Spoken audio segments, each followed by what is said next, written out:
The day I received the invitation to my younger brother Andrew's graduation was supposed to be a joyous one. My parents called me in the morning, their voices filled with excitement. Andrew had worked tirelessly for years, balancing part-time jobs with his engineering degree. We all knew how much this ceremony meant to him, and to us as a family. I remember holding the crisp, gold-embossed card in my hands. The university's seal gleamed proudly in the corner, and my heart swelled with pride. I could already picture the day. Andrew walking across the stage in his gown, his broad smile lighting up the auditorium, our parents clapping with tears streaming down their cheeks. Of course I'll be there, I told my parents. Nothing could keep me away. At that time, I meant every word. My fiancé, Jordan, was sitting beside me on the couch when I shared the news. His dark eyes flickered with something I could not quite place. Hesitation, maybe, or worry. I expected him to smile and tell me how wonderful it was. Instead, he leaned back, running a hand over his closely cropped hair. "Babe," he said slowly, Are you sure you want to go?" I frowned. "Of course. Why wouldn't I?" He looked away, jaw tightening. "It is just, maybe it would be better if you skipped this one." His words stunned me. Skip my brother's graduation? That was unthinkable. "Jordan, this is Andrew's big day. He has been working toward this for years. How could I not be there?" Jordan sighed, rubbing his palms together as if trying to warm them. He looked nervous, and I could feel the tension radiating from him. I know, he murmured. "But I really do not want you to go." At first I thought he was joking. Jordan was known for his teasing humor, often softening serious moments with a laugh, but his face remained stone serious. "Jordan, what are you talking about?" I pressed. He shifted closer, his voice dropping to a plea. "Please, I am asking you, do not go." The urgency in his tone chilled me. Why? He would not answer directly.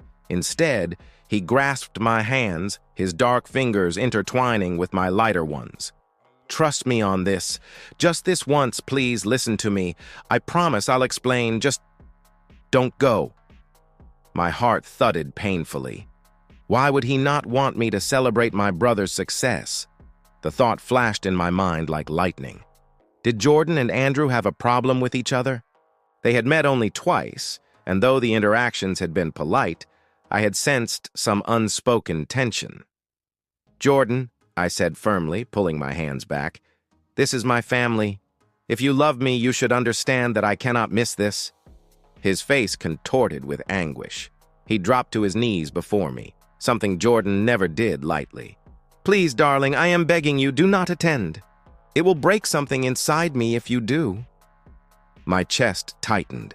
The desperation in his eyes was almost unbearable, yet it was also confusing. What could possibly be so terrible about me attending Andrew's graduation? For days, the argument brewed between us like a storm cloud refusing to burst.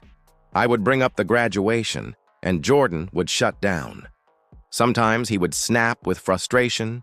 Other times he would beg again, softer, more pitiful than before.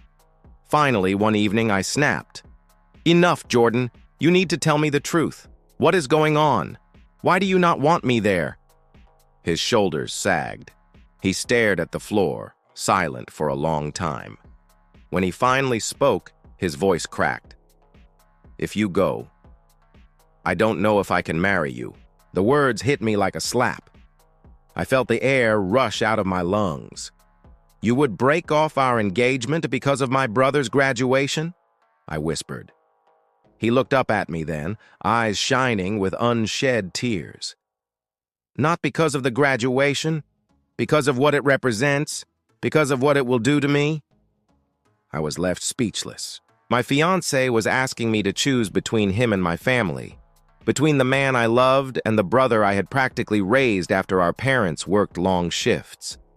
I wanted to scream, to demand answers, to shake the truth out of him. But all Jordan did was beg once more. "Please, trust me." The morning of the graduation arrived, and I was still torn in two. My phone buzzed with messages from my mother, excitedly asking when I would arrive. My dress and heels lay neatly on the bed, ready to be worn. Yet Jordan stood by the door, his coat already on, looking as if he might collapse. "You're not going, right?" he whispered. I stared at him, my heart pounding. "Jordan, this is Andrew, my brother, my best friend. How can you ask me not to be there for him?" Jordan's face hardened. "Because being there will destroy me. I cannot explain right now, but I am begging you. Please, choose me this once." Tears filled my eyes. The conflict tore me apart. But in the end, my love for Jordan, my hope for the life we were building together, won. With trembling hands, I texted my mother. "Something came up. I cannot make it. Tell Andrew I am proud of him." Then I placed the dress back into the closet, closed the door, and collapsed into Jordan's arms. He held me tight, whispering, "Thank you. You will never know what this means to me." But instead of relief, all I felt was a hollow ache deep inside. The graduation passed. My family sent me photos of Andrew in his gown, his smile beaming. In every picture, I saw the empty space where I should have been standing. My guilt gnawed at me like a hungry animal. Jordan noticed my silence that evening. He sat me down on the couch, his face pale, his hands trembling. "I owe you the truth," he said softly. "I should have told you before, but I was scared." My throat tightened. "Tell me." He took a long, shaky breath. "I did not want you to go to that graduation because your brother was once my bully." The room spun around me. "What?" Jordan's voice broke as he continued. "In high school, I went to the same school as Andrew for a year before transferring. He and some of his friends made my life hell. They mocked me for my skin color, for the way I spoke, for being different. I carried those wounds for years. I never forgot his face." Tears welled in his eyes. "When I met you and saw your family photos, I recognized him. I thought maybe time had changed him. Maybe he was not that person anymore. But I could not face him again. I could not stand in that room, seeing him celebrated, when all I remembered was how he made me feel worthless." I sat frozen, my mind spinning. My brother? Andrew, the boy who shared his toys with me, who cried on my shoulder after heartbreak, who promised to protect me always. Could he have been the monster Jordan described? The pain in Jordan's voice was undeniable. His tears were real. I reached out, holding his trembling hands. "Why did you not tell me before?" "Because I was afraid," he whispered. "Afraid you would not believe me. Afraid you would choose him over me. Afraid of losing you." My heart broke into pieces. I loved Jordan deeply, but Andrew was my brother. The thought that he had caused such torment, that he had been cruel to someone I loved now, made me feel sick. Yet another part of me screamed, "This cannot be true, not my Andrew." The next day, I could not hold it in. I drove to my parents' house, where Andrew was still basking in the glow of graduation. He greeted me with his usual wide grin, pulling me into a hug. "I missed you yesterday," he said, "but I get it. Life happens." His joy cut through me like glass. I pulled away, my voice trembling. "Andrew, I need to ask you something. Did you ever bully a boy named Jordan in high school?" The smile faded from his face. His eyes widened. For a moment, he looked like a guilty child caught stealing. He stammered. "I do not remember much about that time." "Andrew, please, be honest." He sank onto the couch, his shoulders slumping. After a long silence, he whispered, "Yes, I did. I was cruel. I was insecure back then, hanging with the wrong crowd. Jordan was an easy target, and I regret it more than anything. I grew up, I changed, but I never got the chance to apologize. I never thought I would see him again." Tears burned my eyes. My fiancé had been begging me not to witness the man who once tormented him being celebrated. My brother, the man I loved dearly, admitted his past cruelty with shame. I was trapped between two worlds, the past and the present, guilt and love. When I told Andrew about my engagement to Jordan, he went pale. "Oh God," he whispered. "That is him? That is the Jordan? No wonder. I am so sorry. I never meant for this to carry into your future. I was a stupid kid." His remorse was clear, but so was Jordan's pain. It took weeks before I could convince both men to sit down together. Jordan resisted, his fear palpable. Andrew dreaded it, knowing he would have to face the man he had wronged. But finally, in the quiet of my parents' backyard, they met. Jordan's jaw was clenched, his fists tight. Andrew's eyes were downcast, filled with shame. "I do not expect forgiveness," Andrew said softly. "But I need to say this. I am sorry. What I did to you was cruel and inexcusable. I was young and angry at the world, and I took it out on you. I have hated myself for it for years.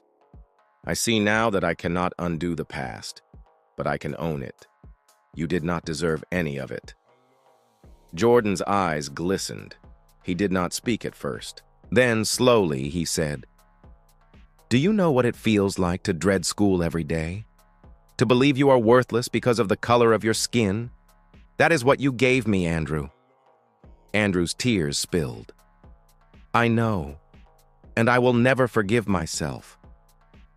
The silence was heavy, but I saw something shift in Jordan's face, a release of years of pain. Finally, he whispered, "I cannot forget, but maybe one day I can forgive." That night, Jordan and I lay in bed, our fingers entwined. "I was terrified to tell you," he admitted, "but I am glad I did. The weight is lighter now." I kissed his forehead. "I am glad too. Secrets only grow heavier in the dark." Andrew began writing letters to Jordan, sharing his journey of growth, his regrets, and his attempts to make amends. Slowly, Jordan began responding. Their wounds did not vanish overnight, but healing had begun. As for me, I learned the hardest truth of all. Love is not about choosing one person over another, but about holding space for both pain and forgiveness, for family and the future. Months later, when Jordan and I finally walked down the aisle, Andrew stood proudly by my side as my brother. His apology was not erased, nor Jordan's pain forgotten, but both had chosen to step forward, together. And though my heart had once been broken by the confession that tore open old scars, it was mended by the courage of two men who dared to face the past and reshape the future.